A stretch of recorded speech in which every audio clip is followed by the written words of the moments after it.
어제 본문으로부터 저희가 살펴보는 이 민수기 32장은 루벤과 갓지파 사람들이 아주 집요할 정도로 이제 모세와 이스라엘 공동체를 설득하는 부분이죠.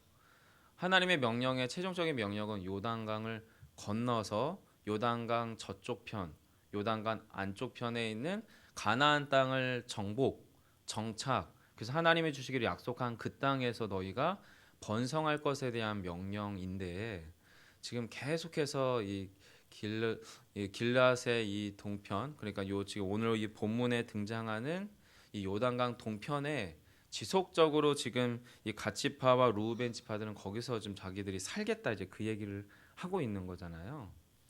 여러분, 그러면 왜 이렇게 이 사람들이 그토록 집요하게 모세와 이스라엘 공동체를 설득해서 하나님은 가나안 땅으로 들어가라고 하는데 이 사람들은 가나안 땅으로 안 들어가고 여기서 좀 있겠습니다라고 계속해서 집요할 정도로 그 모세와 이스라엘 공동체를 설득할까? 요 질문으로 오늘 설교를 좀 열어가려고 합니다. 그 이유는 이제 어제 저희들이 읽은 본문 그대로 나와 있어요. 잠시 32장 1절로 한번 가보시겠습니다. 네, 32장 1절 같이 한번 읽어볼까요? 함께합니다.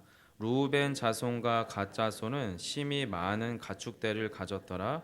그들이 야셀 땅과 길르앗 땅을 본즉 그곳은 목축할 만한 장소인지라. 아멘. 여러분 보면 지금 이 1절 32장 요 1절 가운데에서는 이 루벤과 갓 지파의 상황이 등장을 합니다. 다른 지파도 사실은 꽤나 이 소와 양이 많았어요. 계속해서 정복 정쟁을 하는 과정 속에서 계속해서 자신들 안에 축적되어져 있었던 여러 가지의 부의 어떤 수단이었던 요 목축들이 사실 다른 지파가 전혀 없었던 것이 아니에요. 그런데 상대적으로 길르앗과 갓 지파는 실제적으로 요 소와 양이 많았을 것 같고요. 가축대가. 그리고 또 본인들이 현실적으로 생각할 때에 자신들에게 있어서 요 목축할 만한 이 목축들의 양, 소와 양이 너무 중요했었던 것 같아요. 그래서 1절은 상황이 먼저 등장을 하고 그 상황에 대한 반응이 1절 후반절에 등장을 하는 거잖아요. 그들의 현실적인 상황은 루벤 자손과 갓 자손은 심히 많은 가축대를 가졌다. 이것이 실제로도 심이 많은 걸 수도 있고 또 본인들이 볼 때 심리적으로나 또 본인들의 삶에서의 우선적으로 볼 때에 자신들의 어떤 부와 삶의 수단으로서 이 가축대는 너무 중요한 거죠. 심이 중요한 것. 실제 상황에서도 그럴 수도 있고 심리적으로나 정신적으로나 영적으로나 본인들의 내면 안에서도 이 가축대는 무척 중요한 것일 수 있을 것 같습니다. 그런 사람들이 지금 요단강을 이제 건너야 되는데 건너기 전에 요단강 동편에 요 야살 땅과 길라 땅을 봤더니 이곳이야말로 적과 꿀이 흐르는 땅인 거죠. 이 사람들에게는. 그래서 그들이 지금 뭐라고 얘기하냐면 본즉 그곳은 목축할 만한 장소인지라 해서 이제 모세와 이스라엘 공동체를 설득해 가는 과정이 나타나는 겁니다. 여러분, 이 상황을 오늘 설교의 주제로 이렇게 좀 정리해 보려고 합니다. 상황이 신앙을 압도해 가기 시작을 하면 어떤 그리스도인들의 변화가 나타나냐면 신앙을 버리지는 않아요. 그런데 이 상황이 이 신앙을 더 정확하게는 하나님을 또는 교회 공동체를 또는 내가 설득해야 되는 그 어떤 대상을 설득하기 시작하는 것 같습니다.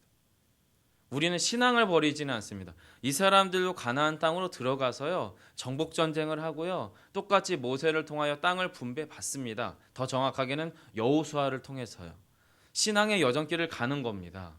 신앙의 여정길을 가는데 자신들의 삶에서 우선적으로 존재하고 있었던 그 어떤 상황, 이 상황이 매우 풍요롭고 윤택하고 좋은 상황일 수도 있겠고 또 어쩔 때는 절대적으로 너무나 궁핍하고 고통스러운 상황일 수도 있겠는데 그 어떤 상황이 신자의 마음과 영혼과 그 어떤 형편을 압도해버린 나머지 신앙을 어떻게 해요?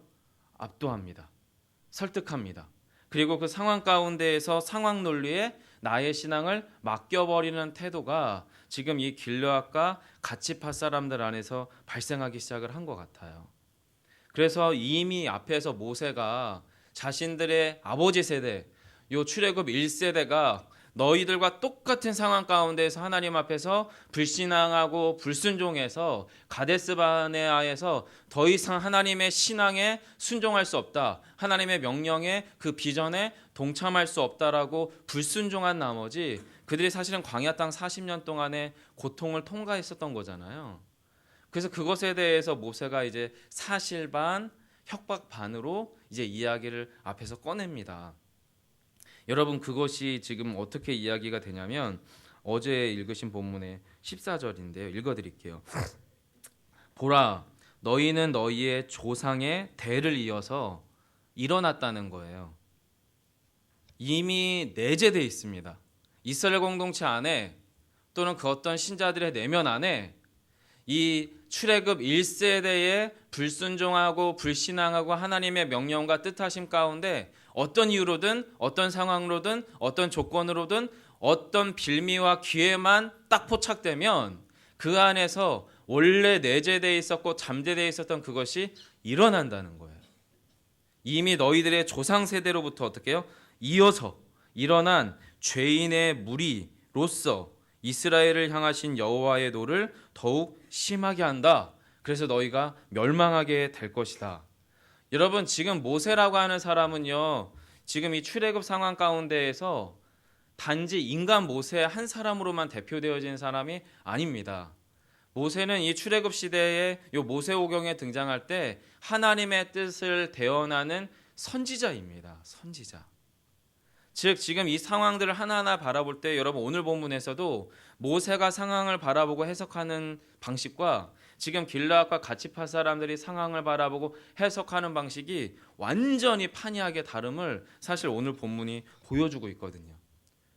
어찌되었든 모세는 지금 이 길르앗 사람들과 갓지파 사람들 내면에서 뭔가가 일어났어요. 그리고 그 불길이 꺼지지 않을 것에 대해서 모세도 어떻게 해요? 알고 있는 것 같아요.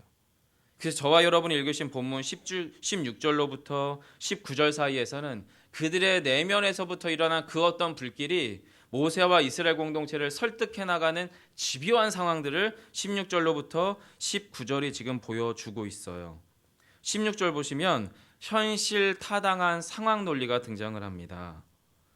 그들이 모세에게 가까이 나와 이르되 우리가 이곳에 우리 가축을 위하여 우리를 짓고 우리 어린아이들을 위하여 성읍을 건축하고. 여러분 16절을 유심히 보시면요, 여기에서 이 사람들이 강조하는 건 뭐냐면 우리를 위하여라는 말입니다. 지금 이 사람들이 가나안 땅으로 들어가는 것은 이스라엘 공동체를 위하여는 아닙니다. 엄밀하게는 이건 하나님의 약속과 하나님의 거룩함의 싸움을 이스라엘 백성들을 통하여 하나님이 지금 해나가시고 계시는 거거든요. 소위 성전이라고 불려지는 거룩함의 싸움입니다. 즉 이 싸움, 이 사람들이 가나안 땅에 정착하는 것은 출애굽의 광야 땅을 통과해서 가나안 땅에 정착하는 것은 물론 그들의 몸이 이스라엘 백성이라고 하는 민족이 가나안 땅에서 어느 한 국가를 역사적으로 형성하는 것이 현실이긴 하지만 이것이 영적인 측면과 하나님의 측면에서는 하나님의 거룩함의 역사를 만들어가는 하나님을 위한, 또한 하나님이 주도해 가시는 하나님께서 해가시는 그 어떤 하나님의 거룩함의 역사란 말이에요. 그런데 이 사람들은 지금 뭐라고 얘기하냐면 우리가 이곳에 우리 가축을 위하여 또 우리 어린아이들을 위하여. 이것을 여러분 상황 논리로 잘 포장하면 어떻게 되는 거냐면요, 전쟁해야 되잖아요. 그리고 가나안 사람들은 그 당시로 보면 전쟁에 있어서는 거의 귀신 같은 존재들이란 말이에요. 그런데 가축이 껴있어요. 어린아이가 껴있어요. 아내가 껴있어요. 그러면은 전쟁을 할 때 뭐가 떨어지냐면 기동성이 떨어집니다. 기동성이. 빨리 움직이고 빨리 이동하고 빨리 전쟁을 수행해야 되는데 여러 가지 거리적거리는 것이 너무나 많죠. 가장 이로운 게 뭡니까? 요단강을 건너기 전에 이 거리적거리는 것들 내지는 기동성을 떨어뜨리는 것들을 뒤로 하고 정리하고 정돈시키고 정확하게 싸울 인간들만 무장하고 나가면 그것만큼 합리적인 게 없고 그것만큼 현실적인 게 없거든요. 그런데 지금 성경은 이 사람들의 포장되어져 있는 상황, 이 자녀들도 내려두고 아내들도 내려놓고 우리의 목축들도 동편에 남겨두고 요단강을 건너면 훨씬 전투적으로 하기에 훨씬 유용합니다라고 하는 그것이 아마 전제되어 있을 것 같아요. 근데 성경은 그것을 표현하지 않아요. 굳이 내색하지 않고 뭐를 이야기하냐면 우리 가축을 위하여, 우리 어린아이들을 위하여. 결국에 성경은 그 사람들의 내면 안에서 작동되어지고 있는, 일어나고 있는 것이 뭔지를 이야기하고 있습니다. 무엇입니까? 자아입니다. 자기 욕심입니다. 자기 안정감입니다. 하나님의 뜻과 하나님의 일하심과 상관없이 자신의 안정과 자신의 성공과 자신의 번영과 자신의 그 어떤 신화를 구축해 나가는 것에 대해서 그것을 확실히 확보해 놓고 나서 이제 신앙의 그 어떤 걸음에 자기 숟가락을, 자기 몸을, 자기의 그 어떤 삶을 맡겨버리는 현실 타협적인 신앙, 상황 논리 가운데에서 상황의 신앙을 압도해가는 모습이 16절 안에 지금 나타나고 있어요. 그것을 아마도 길르앗 사람들은 포장해서 어쩌면 전쟁의 기동성으로 이야기했겠지만 성경은 그 내면의 중심을 보죠. 너네가 니네 먹고 살려고, 너네 잘 살려고, 너네 그러려고 하는 거구나. 그렇게 16절은 이야기하는 겁니다. 한 번 더 포장하는 게 17절이에요. 인간의 가장 본성, 인류의 가장 본성을 자극합니다. 뭡니까? 연약한 약자들, 어린아이와 아내를 보호하겠다는 거죠. 그럼 나머지 11개 지파는 뭐가 됩니까? 근데 17절에는 뭐라고 얘기하냐면 이 땅에 원주민이 있습니다. 그 말은 뭐냐면 빼앗긴 땅에 대해서 그 땅을 빼앗기 위하여 복수심에 지금 눈이 충혈되어 있는, 복수심에 불타있는 그 땅에 원주민들이 있는데 아이들이 얼마나 위험하겠느냐는 거예요. 그래서 자신들이 회파하고 자신들이 무너뜨렸던 그 성읍을 다시 보수해서 거기에 그 안전한 성읍에 아이들과 아내들과 짐승들을 갖다 넣어놓고 그리고 이제 안전하게 전쟁하자는 거지요. 여러분 얼마나 이게 인류애적이고 얼마나 사랑의 정신이 투철해 보여요. 이 상황 논리를 여러분 잘 따라가 보시면 좋을 것 같아요. 이게 지금 저와 여러분의 삶의 현실 가운데에서 성경이 무엇을 이야기해 주고 싶으신지를 우리의 삶 가운데 적용해 보시면서 보면 사실은 이 본문이 가볍지는 않습니다. 어쨌든 상황 논리가 있어요. 눈앞에 안전함을 추구합니다. 또한 그것을 적당히 포장하기 위하여 우리의 약자인 아이들과 아내를 보호하기 위한 성읍을 구축하자는 거죠. 여러분 성읍이 하루아침에 구축되어지나요? 아닙니다. 시간이 걸립니다. 그럼 그만큼 나머지 11개 지파는 뭘 해야 되나요? 기다려야 됩니다. 하나님의 일하심은 연기되는 거죠. 지연되는 거죠. 그런데 꼭 해야겠다는 거예요. 결국 모세가 그걸 받아들이기는 합니다. 여러분 그런데 17절에서 이렇게 얘기해요. 우리가 안 가겠다는 게 아니라는 거죠. 견고하게 성읍을 거주하게 한 후에 우리는 무장하겠다는 거잖아요. 우리는 무장하고 게다가 뭐라고 얘기해요? 이스라엘 지파 중에서 선봉에 서겠다는 거예요. 지금 누구를 설득해 가기 시작을 하냐면 이스라엘 공동체를 설득해 가기 시작하는 거예요. 앞에서는 모세만 설득했는데 이제 이스라엘 공동체를 설득해서 자신들이 지금 왜 요단강 동편에서 이 땅에 머물러야 하는지에 대한 현실적인 타당성들을 계속해서 제시해 가므로, 그리고 그것들을 설득해 나갈 만한 나름의 보이지 않는 딜이죠. 길르앗과 갓지파가 선봉에 설 테니까 우리를 위해서 이 정도의 시간들을 좀 기다려 달라. 지금 그렇게 이야기를 하고 있는 겁니다. 안 나가겠다는 거지 아니죠. 왜 그렇습니까? 이미 승리했거든요. 이미 앞에서 여러분 미디안과의 전쟁 가운데서 12,000명의 전쟁에 참여한 사람들이 한 사람도 죽지 않고 돌아왔어요. 여러분 그것이 신앙생활하는 우리의 삶 가운데에서 이 사람들이 읽고 있는 잔머리가 뭐냐면 이미 이 전쟁은 하나님이 승리케 하신 전쟁이 확실한 거거든요. 비정상적인 전쟁입니다. 전쟁 가서 어떻게 단 한 명도 안 죽어요. 근데 미디안과의 전쟁에서 이미 한 명도 안 죽은 전쟁의 묘한 이 경험을 해왔어요. 그러면 길르앗과 갓지파가 자신들이 앞에서 선봉에서 서게 되면 이 일은 어차피 하나님이 해나가실 일에 내가 내 숟가락만 얹으면 되는 일이니까 그 가운데서 내가 나중에 선봉에서도 우리가 크게 잃을 게 없다는 거죠. 상황과 신앙이 거래되고 있습니다. 그리고 그 가운데에서 서서 이스라엘 공동체도 어떻게 해요? 설득당하고 있어요. 게다가 18절은 뭡니까? 자신들이 절대적으로 헌신하겠다는 거예요. 절대적으로 충성하겠다는 거예요. 18절 같이 한번 읽어보겠습니다. 시작. 이스라엘 자손이 각기 기업을 받기까지 우리 집으로 돌아오지 아니하겠사오며. 여러분 언제까지 기다리겠다는 거예요? 이미 우리는 우리의 보금자리와 땅이 있지만 다른 지파들이 자신들의 지파의 기업과 땅을 받기까지 자신들이 그 정도까지 헌신하고 기다려주고 충성하고 목숨 걸겠다라는 거예요. 그만큼 아마도 그 땅이 매력적이었던 것 같습니다. 그만큼. 여러분 그 가운데에서 19절에서 뭐라고 얘기하냐면 이제 자신들의 권리를 포기하고 자신들의 이익을 포기합니다. 우리는 요단 이쪽 곧 동쪽에서 기업을 받았사오니 그들과 함께 요단 저쪽에서는 기업을 받지 아니하겠나이다. 무슨 얘기냐면 요단강을 건너면 이 땅보다 더 좋은 땅이 있을 수도 있잖아요. 요단강을 건너면 이 땅을 먼저 취한 게 좀 아쉬울 수도 있는 상황이 있을 거거든요. 근데 그 상황을 어떻게 하냐면 포기하겠다는 거예요. 포기하고 나는 이 땅을 취할 테니까 달라는 거죠. 달라는 거.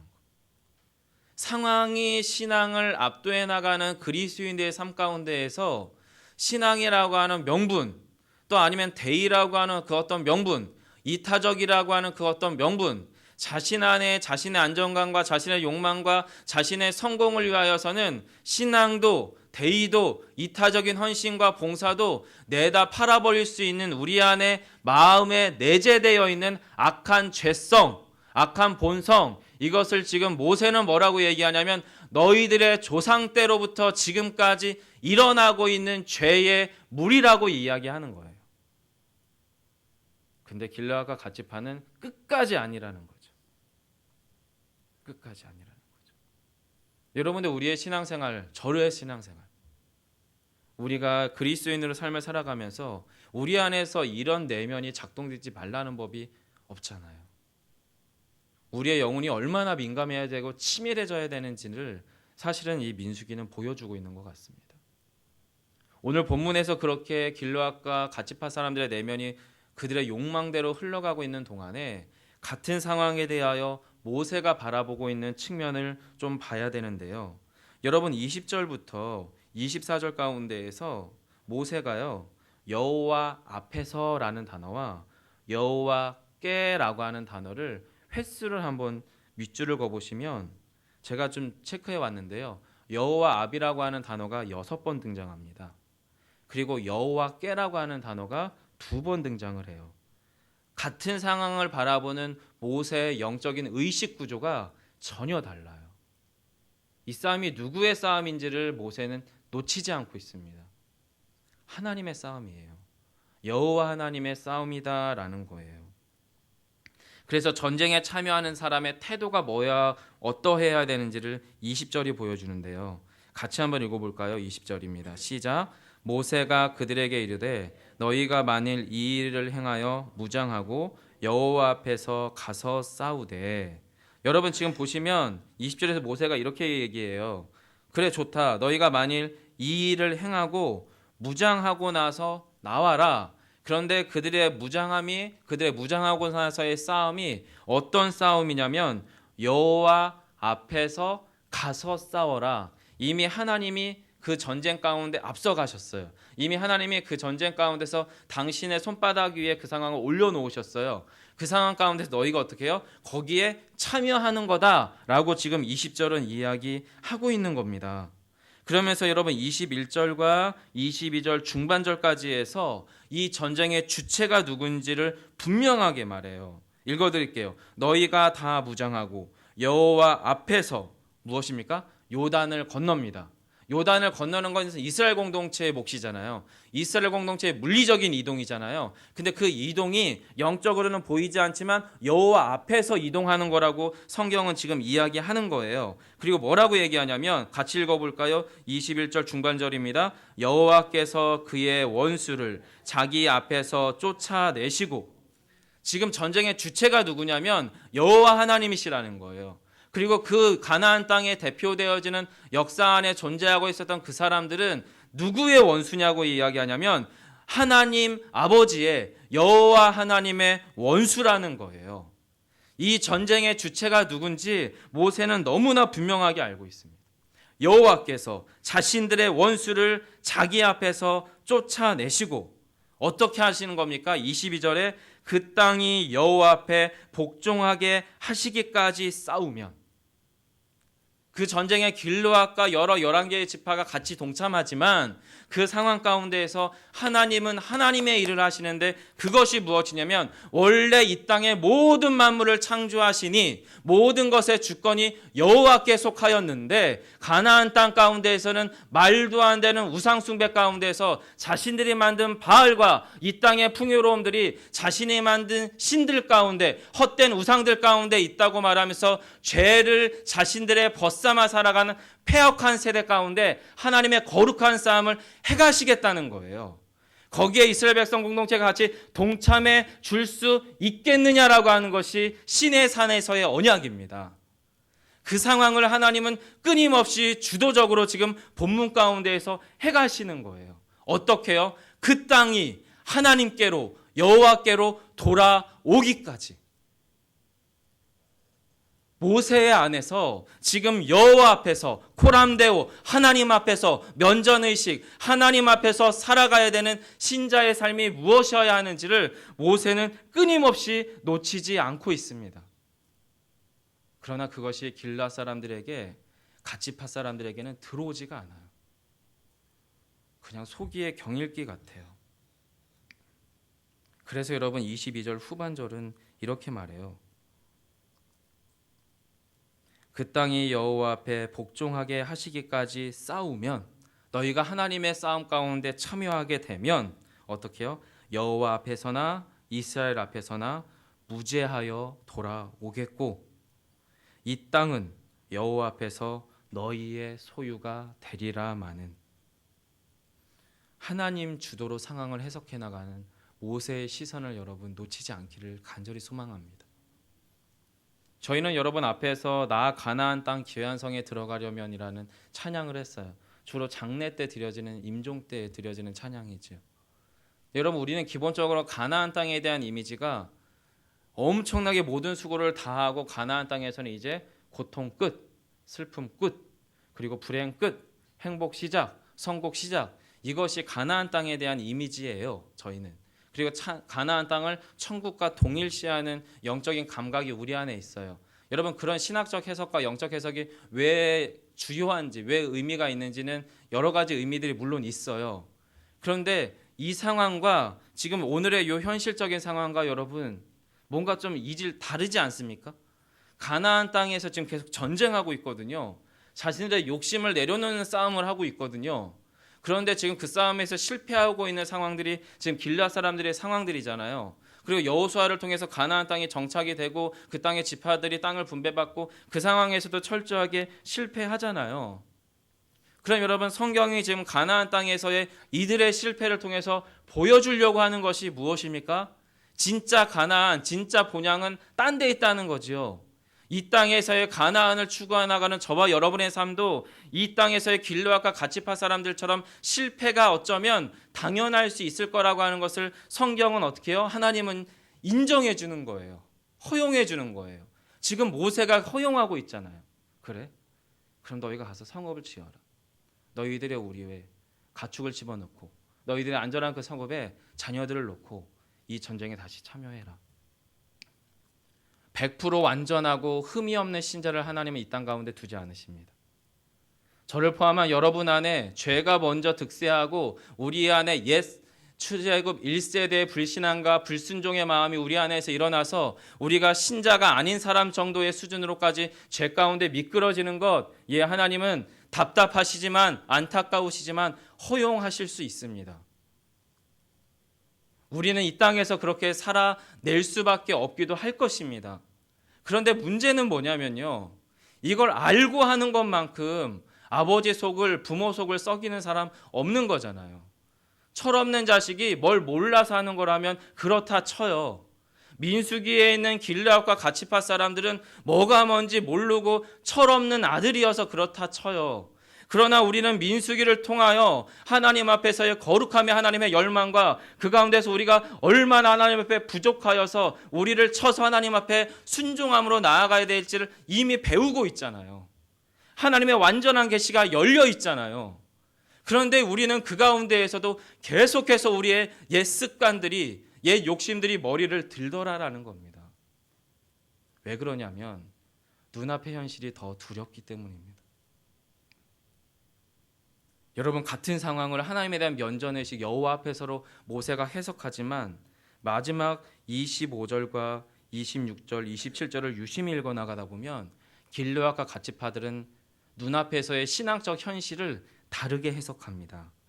25절 한번 읽어볼까요? 함께합니다. 갓 자손과 루벤 자손이 모세에게 대답하여 이르되 주의 종들인 우리는 우리 주의 명령대로 행할 것이라.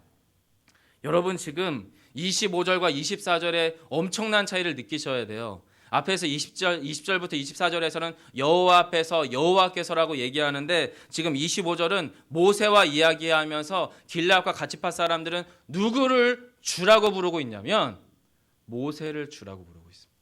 모세를.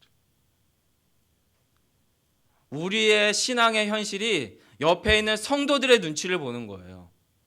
담임 목사님의 눈치를 보는 거예요. 교회 공동체의 여러 가지의 집단적 여론이나 입장들을 보는 거예요. 그러면서 적당하게 신앙생활에서 우리가 외식하기 시작하는 거예요. 그리고 그것이 나의 신앙인 양 스스로 거기에 자신을 넣어버려요. 이것이 신앙생활인 양. 저를 포함해서. 저도 당연히 담임 목사님 눈치 보죠. 저희 성도들의 눈치 보게 되죠. 앞으로 제가 해야 될 일이 뭔지를 뻔히 아니까. 아무것도 준비되어 있지 못한 연약한 목회자인 게 분명하니까.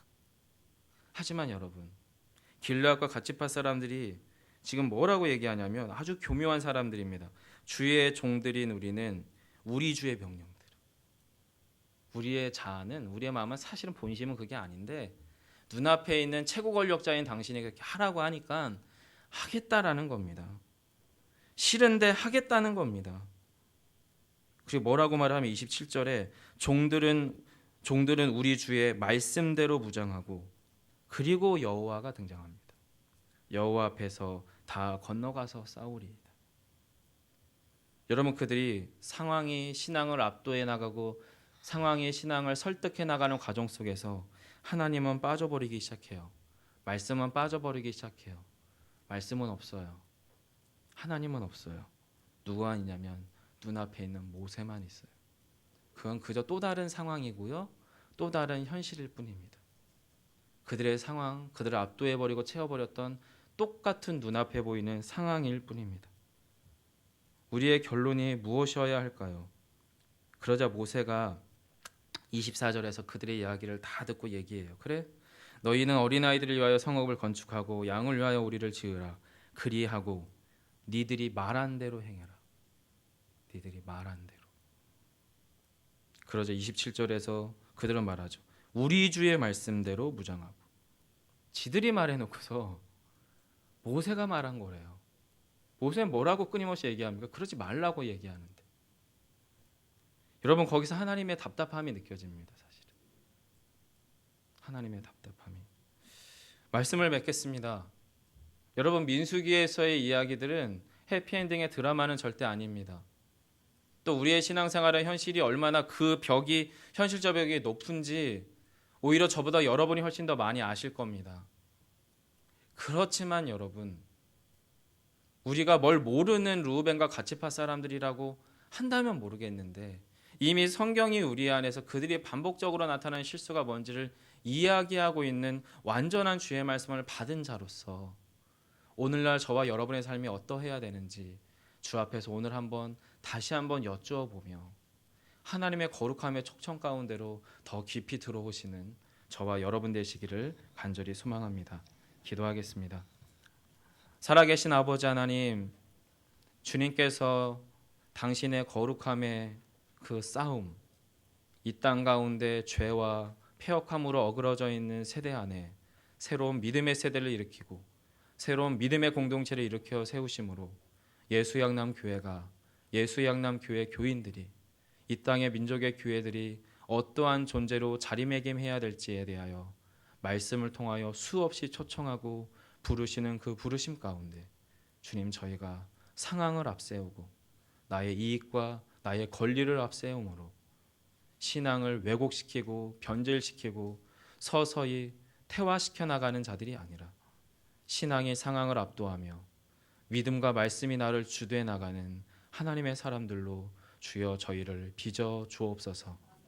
그리하여 뭘 모르는 철없는 아들이 아니라 주의 뜻을 알고 하나님 아버지의 마음을 헤아릴 수 있는 귀한 주의 자녀들 되는 오늘 한날 되게 하시기를 간절히 소망하며 예수님 이름으로 기도합니다. 아멘. 하늘에 계신 우리 아버지여,